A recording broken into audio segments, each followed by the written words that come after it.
Masechet Eruvin, Daf Ayin Aleph, 71. We have an outline. We're going to be seeing a new Mishnah in the middle of the page, which is about pre-existing partnership. And Eruv means we're partnering together, so usually we all contribute something to the meal, some food. But what if they were already partners and they already shared some wine or some oil? And so if they're already sharing, then does that count as an Eruv?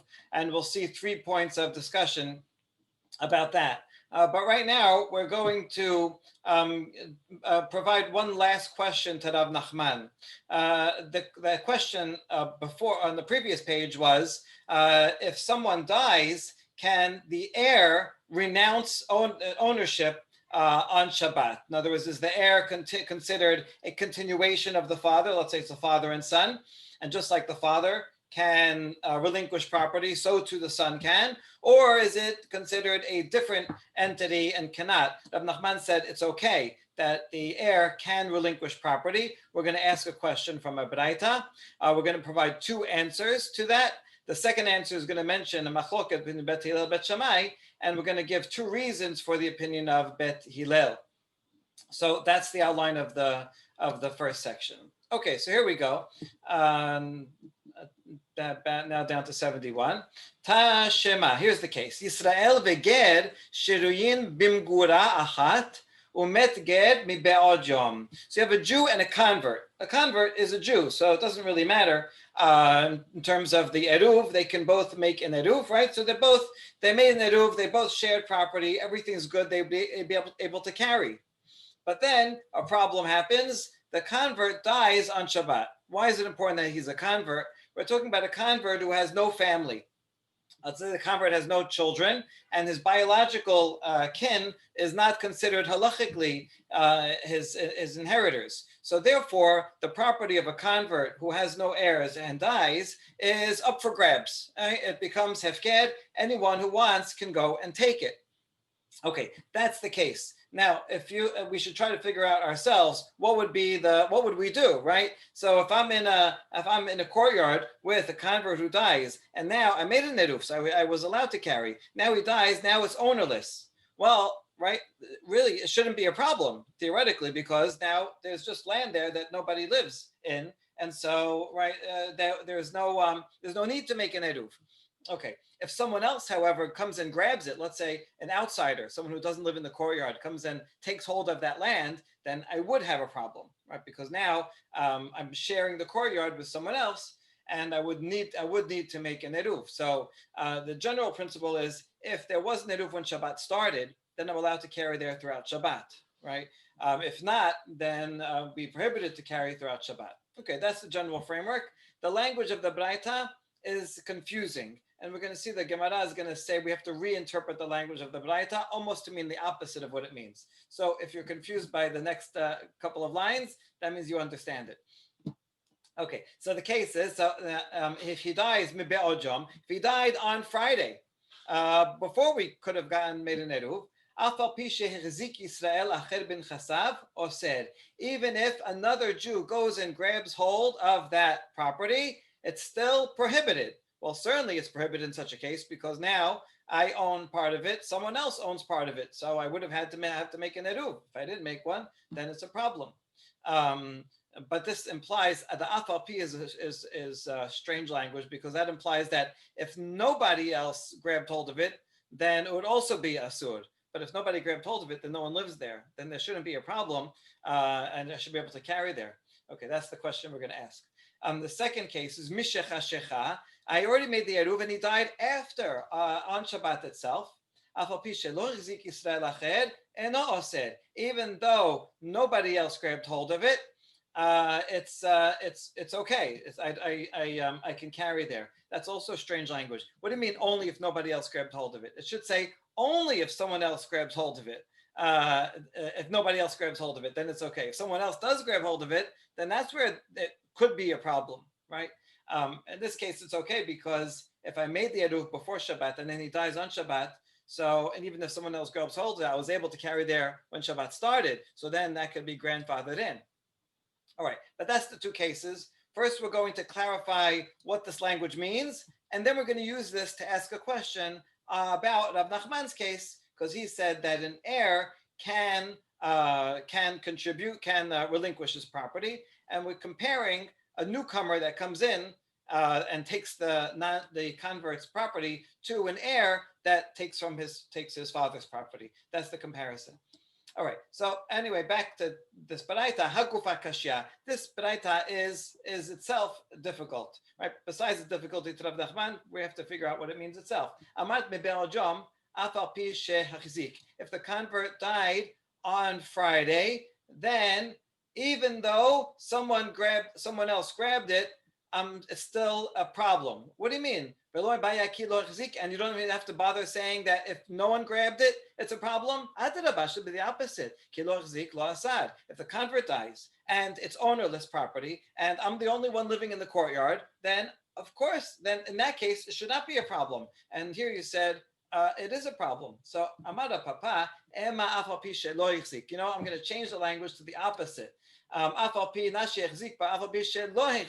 Even though no one grabbed the property, it's still a problem. That's what it changes it. So now we're uncomfortable with this because it says, what do you mean? You can't just change the words of the baraita. It doesn't say that. It doesn't say not. It says yes. So how could you do that?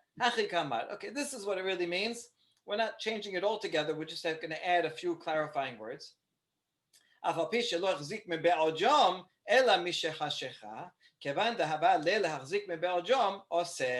Here's the point. Even if he died before Shabbat started, even if nobody went and grabbed hold of it, but rather only at night someone grabbed hold of it, since someone could have grabbed hold of it during the day on Friday, therefore it's prohibited.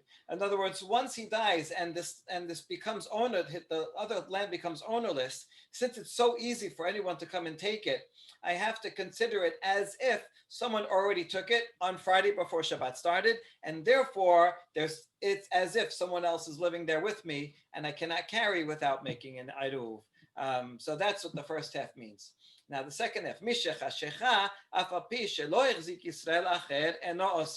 if he dies, the convert dies after it gets dark on Shabbat, so then you say, Mibraita says, even though no one else grabbed it, it's okay. What do you mean? And then if that means if someone did grab hold of it, it's no eno said, it's not a problem. It's the opposite. If he dies on Shabbat and someone else comes and grabs hold of it, then there should be a problem because I have someone else in my courtyard, so I need to make an eruv. So this language doesn't make sense either. Change this one too to the opposite. Even if someone did grab hold of it, then it would be asur. Okay. But it doesn't say that. It says even if no one does. Okay, but now we're going, instead of flipping the language to the opposite, we're simply going to add a few modifying words.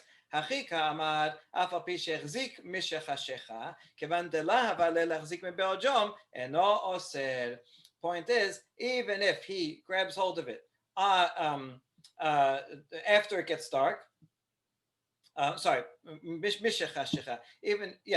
it gets dark on Shabbat, since there was no way he could have gotten it before because he died on Shabbat itself. So since there's no way he could have gotten it before, therefore he is prohibited from carrying. Okay. Anyway, the point of our question is from the first half that says oser. Amai oser nibtel. Why should it be asur? If remember the Resha was a case where he died. Where am I? On Friday beforehand, and now someone else came and took it over on Shabbat before Shabbat, and you're saying it's a problem, oser. Well, but why? Can he, the person who takes it over, do bitul? He can renounce his share of the property, and then it'll be okay, right? And so, but yet it says he cannot do it. And so since the newcomer cannot do it, so too, Rav Nachman should agree that if a father dies, and then the son takes over, he's a newcomer, and he's osir, and he can, it's a problem for everyone to carry. Why do you say that you can renounce? Oh, so we have a simple answer. My oseh dekatani ad sheyivatel. What does it mean? He prohibits. It means it's prohibited until he does bitul. But he can, in fact, both someone who takes over from the convert and the heir who takes over from their father, they can renounce even on Shabbat. And then they would be permitted. So we bring the Baraita in line with Rav Nachman. Okay, that's one answer. One more answer by Rabbi Yochanan Amar Matnitin Maneh Bet Shammai. This whole Baraita is the opinion of Bet Shammai. And the previous one also from the previous page. That's all the opinion of Bet Shammai, and Rav Nachman can follow Bet Hillel. So what is this machloket? It's a very important one. Tamre en bitul reshut b'Shabbat. Bet Shammai says, I have whatever I want to do, I have to do it before Shabbat starts. If I'm going to make an eruv, or I'm going to relinquish my share of the courtyard to you, that has to be done before Shabbat. I cannot do it on Shabbat, and therefore, if the person dies on Shabbat, or the person grabs hold of it on Shabbat, that's why they cannot relinquish their property. That explains the opinion in the Baraita. And Rav Nachman can disagree with it. You can only relinquish property before Shabbat starts. You can even relinquish property on Shabbat itself. Okay, good. So if we go back to our outline, right? So we asked the question of Rav Nachman from a Baraita. We had two answers. One, that prohibit means that until he renounces. So he really can renounce. That's the same what Rav Nachman says. He can renounce. Rabbi Yochanan rejects the Baraita altogether by saying it's the opinion of Bet Shammai. And by that way, he doesn't have to reinterpret it. Okay, since we mentioned that, let's understand, why does Bet Hillel think that I can renounce property on Shabbat? Doesn't that seem to be a problem? We're going to give two answers to that. One is simply revealing his original intention, but he really means he did it before Shabbat. And the second one, he's only withdrawing, he's not actually acquiring it. So it's not a full business deal. Let's see that inside. My Tama de Bet Hillel. What is the reason of Bet Hillel that I am allowed to renounce my share of the property on Shabbat itself? The answer is he's going to compare it to a case of Tirumah. If I have Tirumah, and let's say I'm not around to separate the Tirumah. So when someone else goes and they separate Tirumah on my behalf, okay, good. They're doing me a favor. That's fine. Now, he separates the Tirumah. I come and see. I didn't tell him exactly which part to separate, and so I come back and say, "Hey, why'd you separate those particular olives? You should have separated something better. I have better olives. I want to give the best ones to Tirumah." If I come and say that I'm the owner, right, and I come and say you should have gotten something better, then whatever the agent does works, because it shows that I wanted him to do it. I'm okay with him, right? With him doing it. My only criticism is, hey, why don't you do something better? But whatever he did itself is okay. So in other words, that reveals my intention. My later statement reveals my intention that I'm okay with what he did. So too, the comparison here is, if I do bitul on Shabbat and I say, hey, you can use my courtyard, I give up my rights to the courtyard, and I do that on Shabbat. Since I'm doing that on Shabbat, it shows that I'm okay with it. And I was okay with it even before Shabbat started. I just didn't get a chance to do it before Shabbat started. But the fact that I'm saying it now reveals my original intention that it was yours before Shabbat. So therefore, this is only revealing what happened before. Okay, so that's Ula's explanation. Abaye has a problem with it. Amar Abaye, met goy b'Shabbat, my kalech etzel yafot ika. Hold on. What if you're living in the space with a non-Jew, right? And the non-Jew dies on Shabbat. So if there's a non-Jew there, the non-Jew prohibits everybody else from carrying. And so we had a case, right, where the non-Jew dies on Shabbat, and now all of a sudden, okay, we said because he was a nice guy, but oh look, since he's not around, now we can join together. You can't make an eruv on Shabbat, but I can renounce my property to you on Shabbat, and that's okay. But here, this situation came up only on Shabbat. There was no way I could have renounced beforehand because the non-Jew was alive. So therefore, your logic, right, your logic does not work in such a case. Rather, we have a second explanation. This is what they're arguing about. Bet Shammai sabre bitul reshut mikna reshutahu umikna reshutav Shabbat asur. Bet Shammai says that if I relinquish my rights to the courtyard, then that is a kinyan, that is an acquisition, and you can't do a business deal on Shabbat. Remember, Johnny, you asked me this question a while ago. And so that's why it's not allowed. You can't make a business deal on Shabbat. What's the problem, right? What are you talking about?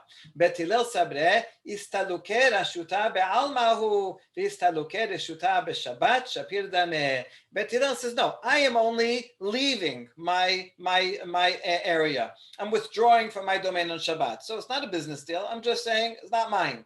And then you go and take it, right? Because it's nobody's. But it's not a full acquisition. It's not a business. It's not like I'm giving it over to you. I'm just saying it's not mine, and then you go and take it. Okay. So because of that, it's more indirect. Therefore, it's permitted to do this even on Shabbat. All right. So that explains that. Any questions? Okay. So next Mishnah. Is an interesting case. Baal habayit sheya shutaf lishchenav lezeh bayayin velezeh bayayin en tzrichin le'arev. The word eruv means a partnership, and the idea is that we all live in the common courtyard.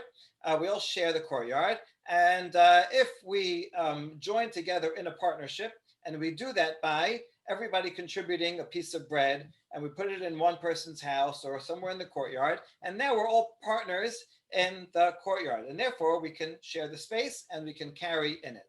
That's the idea. Now, usually we go and make the partnership on Friday, special for Shabbat. But what if we're already partners in some food, for example, with some wine?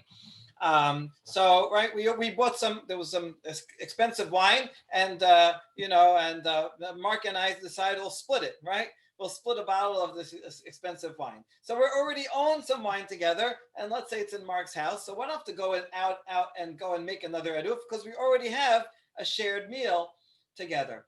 So that is okay. We can do that, we can even do that if I have some. I also bought a shared bottle of wine with Johnny. And so even though, right, so now we have we're both sharing on two sides. That's okay. We can all join in.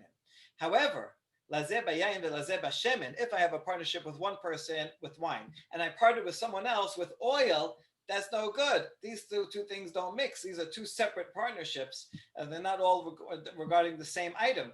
Or even the same type of item. So then we have to make a special eruv. We have to go and make an eruv with bread or with something else special. So that's the case. It's a pre-existing partnership in some kind of food. That's the opinion of Tanakama. It's a little bit more machmir.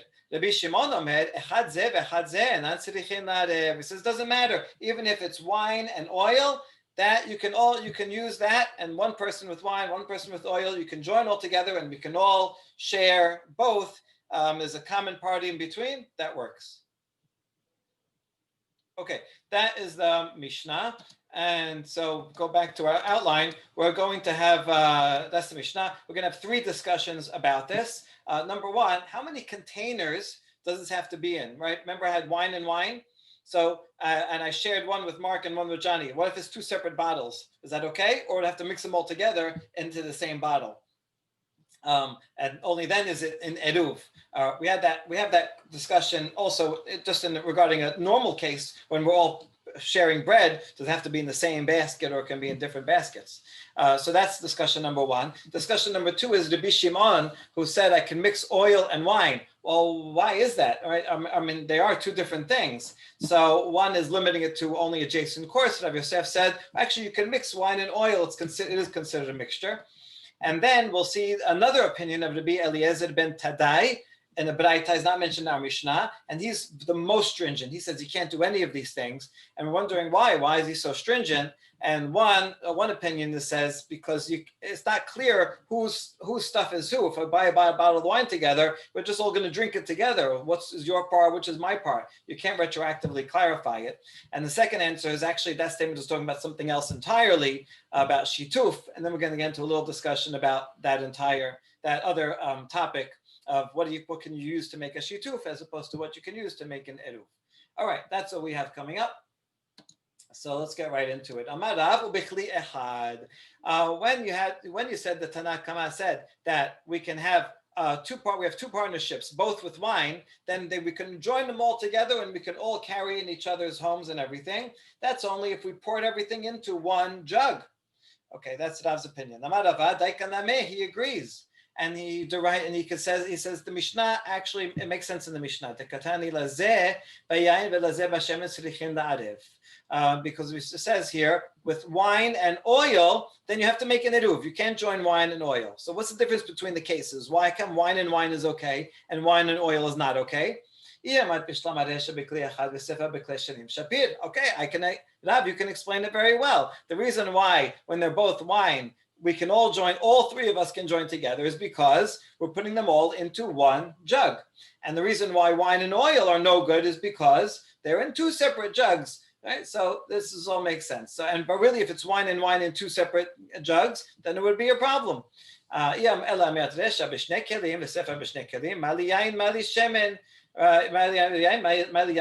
it's two separate containers, what's the difference? What's in the containers? They would be separate. Okay, that's the opinion of Rav and Rava. Amar Abaye, he disagrees. Yain ra'ui la'arev, yain v'shemen and ra'ui la'arev. The difference is between the Resha and Sefer, not like what you said. They can both be in two separate jugs, but wine and wine is fit for mixing. They're the same thing, and I could mix them together. So even though I have my shared bottle with Johnny and my shared bottle with Mark, and I have them side by side, they're separate jugs, it's still okay, it's an eruv, because we could mix them together and drink them all together. But wine and oil don't mix, and so that's why that second case doesn't work. Okay, good. So that's discussion number one. Discussion number two is about Rabbi Shimon. He says, even if it's wine and oil, it's still an eruv. This is very strange, right? We're not all three joined together. I have one partnership with you and one partnership with you. And so where is the eruv? How can we all join together? So what's going on? Really, Rabbi Shimon? What's your logic? Amar Rabba, hacha b'ma'askinan b'chaser sheben shnei mevo'ot v'Rabbi Shimon letameh. We're talking about a case of a courtyard between two alleyways. Here's a picture. This is a similar picture. All right, we had this case earlier. Let's say I live in the middle. Yeah, and Mark lives here, Johnny lives here. So when Rabbi Shimon says that it works, actually, it only works in a case like this. And so that means that this person, the one on the left and the one in the middle, they can carry to each other back and forth. And the person in the middle and the one on the right, they can carry back and forth. This one did it with wine, and the one on the right did it with oil. That's okay. But the one all the way on the left cannot carry through to the one on the right, or vice versa, because they did not make an eruv with each other. So now we're bringing Rabbi Shimon kind of in line with the normal logic and saying, no, he didn't really mean to say such a lenient thing as you thought he meant. Okay, is this really what Rabbi Shimon meant, or is this Bashat? I'm not sure. But this Rabbah says this is the only way it can make sense. Ditnan, we'll quote that Mishnah from previously. Amar Rabbi Shimon, we have three courtyards, each open to each other, and they're all open to the street. When there's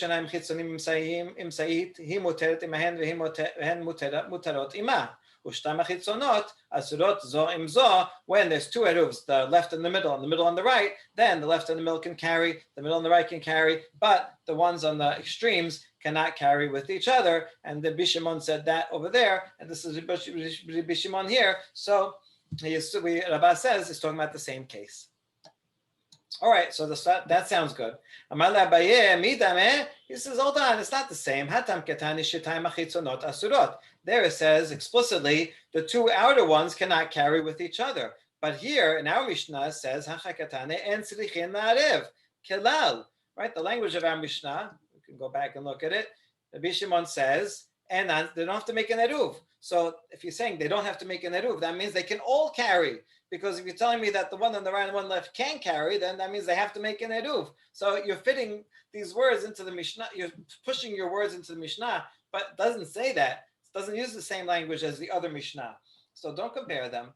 Rather, another explanation. My ensrichin la'arev shechanim behadeh ba'al habayit, aval shechanim behadeh hadadeh serichin la'arev. No, I could explain it.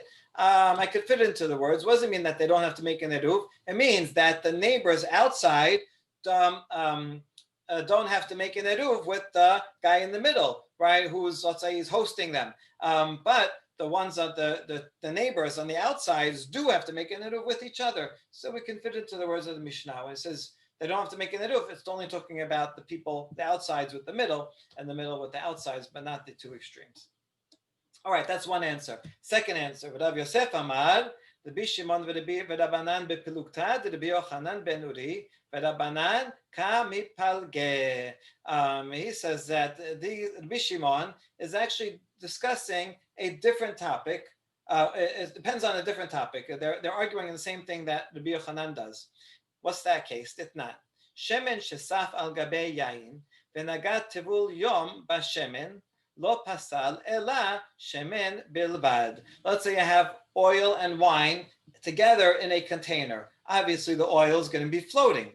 Now, a tivul yom, that means someone who was tameh, he touched a dead mouse in the morning, and he goes to the mikveh. He's only pure when he's only tahor when it gets dark.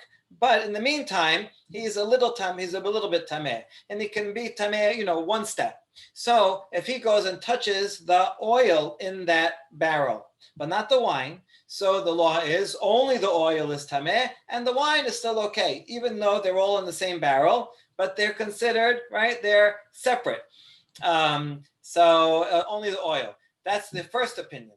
Rabbi Yochanan ben Uri Omer shenehen chiburin ze lazeh. He says, no, if you touch the oil, the wine also becomes tameh. They're all in the same barrel, and he says the wine and oil are considered a mixture, right? This is like salad dressing. If you don't mix it, then you're only going to get oil. You got to mix it up.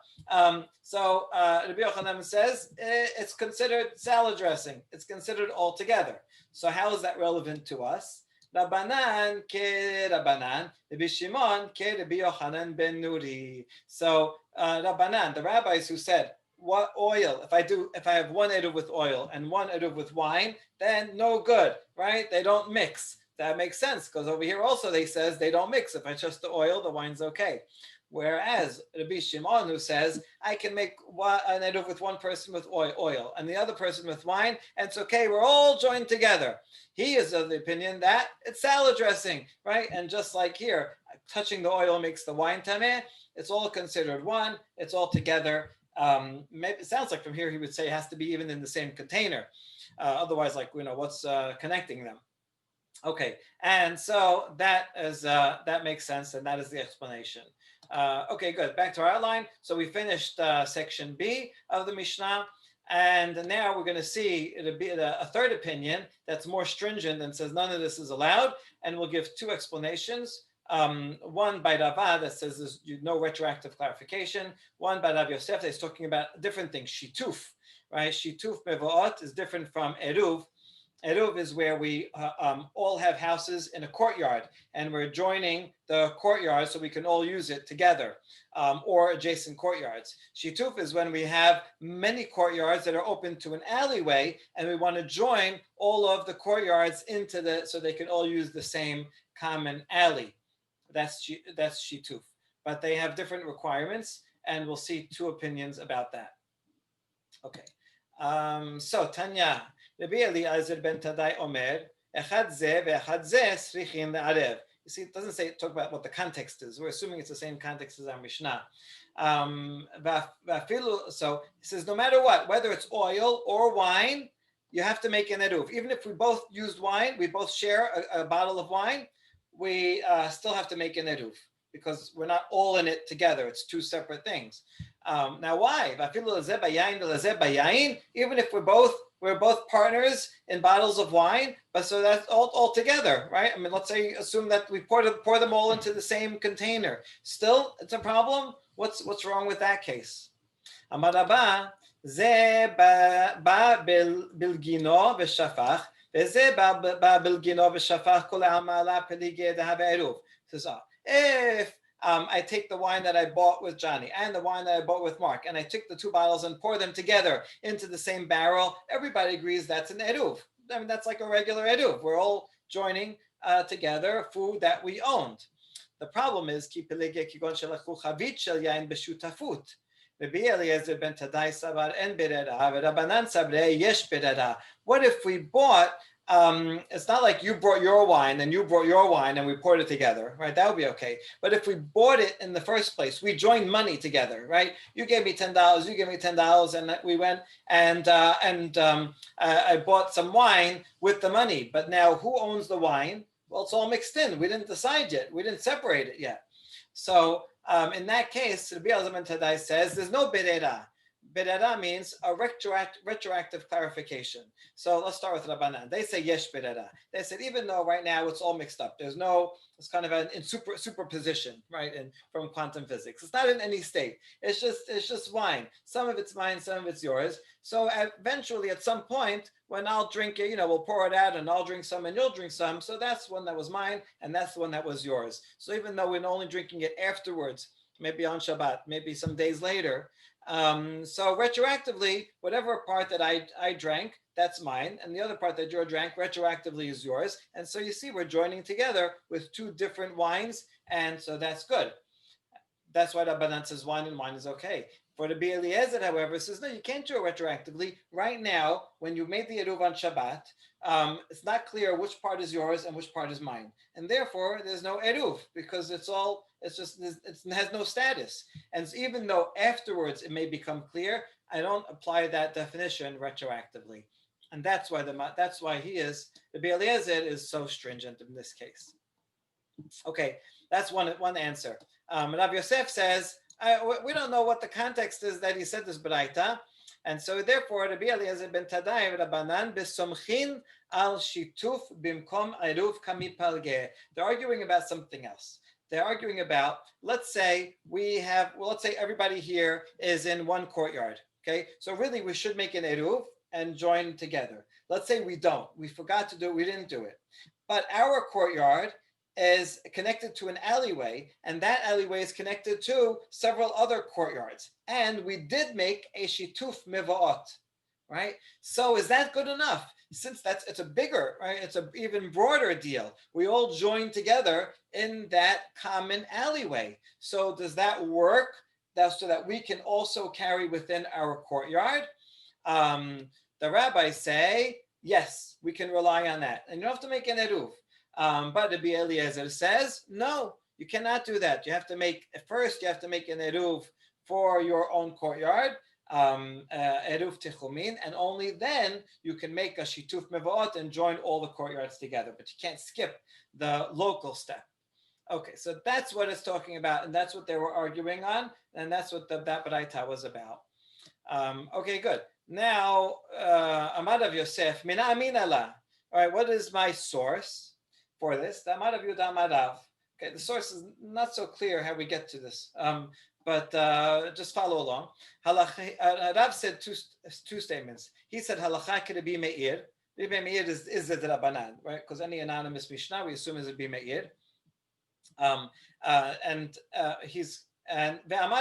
we're going to see what he says in a sec. And also in the name of Rav, it was said that the law follows Rabbi Eliezer ben Tadai, that says you have to make both share a courtyard, and you cannot rely only on the shituf mivaot. Now, my ta'ama, la mishum dehad ta'amahu. Why is he say that? Why is Rav say halachas like both? Isn't it because they both agree with each other? Both Rabbi Meir and Rabbi Eliezer are based on the same principle. And since Rabbi Meir says that, he also says that you have to make a common courtyard, and Rabbi Eliezer says you have to make a common courtyard, and so therefore that's what Rabbi Eliezer says, that you have to join the courtyard and you cannot rely on the shituf mivaot. Okay, so by it's a little hard to understand because we didn't quote their full opinion yet, but we will. So anyway, right now the point is that they're based on the same principle, and that principle is you have to join the eruv.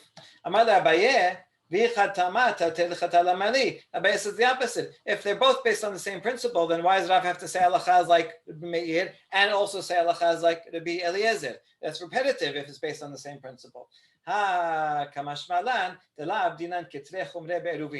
reason why Rabbi Meir has to do that is because in Eruv, usually we're lenient. And if you're going to be stringent based on a minority opinion, then you have to, it's an out of the ordinary thing. In order to do that, you have to make a two-step. You have to say, a machmir on this and a machmir on the second thing. But we want to split the difference. In other words, he's quoting two because he wants to be like machmir for the Meir in one item, and he wants to be machmir also like Rabbi Eliezer. If he just says, I follow Rabbi Meir, when we would assume he only is following Rabbi Meir for one stringency, not for both, that's why he says halacha is like him for both. But really, they are in fact based on the same principle.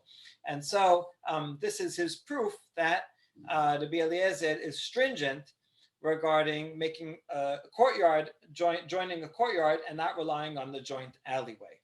All right, that's his proof. But now we can go back and fill in the content. What is the machloket of Rabbi Meir that we're dealing with anyway? Tanya me'arvin b'chaserot b'pat. When we talk about Eruv Chatzerot, I said the word Tichumin before. I'm sorry, I meant Chatzerot. When we join together a Chatzer, you have to use bread. If you want to use wine, no good. You cannot use wine, it has to be bread. Mishtatefin b'mavoy b'yayin, v'imratzu l'ishtatef b'pat, mishtatfin. But when it comes to the alleyway, then you can use wine. And if you want to use bread, that's okay. So there, in other words, the local one that we do in our courtyard has to be bread and not wine. But the one that we do for all the courtyards in the alleyway can be wine and can also be bread. Okay. מערבין בחצרות ומשתתפים במבוי שלא לשכח תורת עירוב מן התינוקות שיאמרו אבותינו לא ערבו דברי רבי מאיר. All this was the opinion of Rabbi Meir. So the first halacha was that. The second halacha is that we have to make an eruv first in the courtyard and only then in the alleyway. And you can't rely on the alleyway to carry in the courtyard. Why? Even though technically we're all joined together in the alleyway, we don't want the law of eruv to be forgotten for the next generation, because then we're only going to join the alleyway and everybody's going to think, oh, all you need is to join an alleyway. And then I'm going to know that there is such a thing that you have to join together the houses in the eruv. That's Rabbi Meir. He's stringent. Hachamim omrim o me'arvin o mishtatefin. They say, you don't have to make an eruv of the courtyard first. You can make eruv of the courtyard and carry, or you could do shituf, which is all the alleyways, and then you can carry. And so he's disagreeing with the second law of Rabbi Meir here. Okay, so you see Rabbi Meir is stringent on two counts. Now, regarding this baraita, we have a question. Peligi ba Rabbi Nahomi ve'Rabba. These two later sages disagree on how to interpret it. Hadamar bapat dekula amala peligi debehada sagi. Everyone, according to the first interpretation, everyone agrees that if you use bread, then, let's say use bread for the alleyway, right? Then everyone agrees that all you need is to do the alleyway. Even the Meir says, since you're using bread, and bread is like a universal, you can use bread for your courtyard. If you use bread for the alleyway, it covers everyone. And that's all you need. You don't need to do the courtyard itself. You did the bigger one, you don't need to do the smaller one. The only machloket between them is if you did it with wine. Since, according to Rabbi Meir, you cannot use wine for the local one. If you use wine for the alleyway, then you're no good. You can't carry. Whereas according to Chachamim, it's okay. If you use wine for the bigger one, it still covers the smaller one, because wine can be used for the bigger one. That is a more liberal approach, more lenient approach of understanding it. However, the second interpretation is everyone agrees. Even Chachamim would agree that if you use wine for the alleyway, then it doesn't cover the local. You need to do the local with bread and the bigger one. The machloket is if you have bread. That Rabbi Meir would say, even if you use bread for the bigger one, no good. You have to use bread for the smaller one. You have to need the two steps no matter what. Whereas Chachamim say you can use bread for both. Let's just finish the questions we have on this. Now we have a question. Chachamim omerim או מערבין, או משתתפין. So if Chachamim say this language, my love, או מערבין בחסר בפת, או משתתפין במבוי ביין. If you're saying either or, you're opening up a lot of options. So doesn't that mean that you can either you do an eruv for locally with bread, or you could do shituf with wine? And so, but either way, you could carry in the whole thing, and that would be the first, more lenient interpretation. Amarav Gidel Amarav Hachikama. No, that's not necessarily how you can interpret it. Need to interpret it. It could be like this: O me'arvin bechaser bapat mutarin kan bechan. O mishtatefin b'mavoy bapat mutarin kan bekan. Either you do the local eruv chatzerot with bread, and then that way you can carry there, or you do the mavoy, shituf mavot with bread, and then you can carry there and there. But you can't do the shituf with wine and expect to carry. And so that would be the more limited interpretation. Okay, and so we can read that, in other words, we could read it both ways. And final statement, Amar Rav Yehuda Amar halacha kerebi meir, Rav Huna Amar minhag kerebi meir. They all agree that we should follow Rabbi Meir. The question is, how strong is this? According to the first formulation, halacha, you have to follow Rabbi Meir. According to Rav Huna, it means that you should follow them. Right? If someone asks, then tell them that they should do this. And the last one is the people practice follow Rabbi Meir. That's the kind of custom. But you don't have to, if someone is not doing that, you don't have to tell them otherwise. So it's just more of a minhag, more of a common thing, but not an actual halacha, and you can do the other way around. And tomorrow we can start off with new Mishnah. Baruch Adonai Olam, Amen, Amen. Thank you.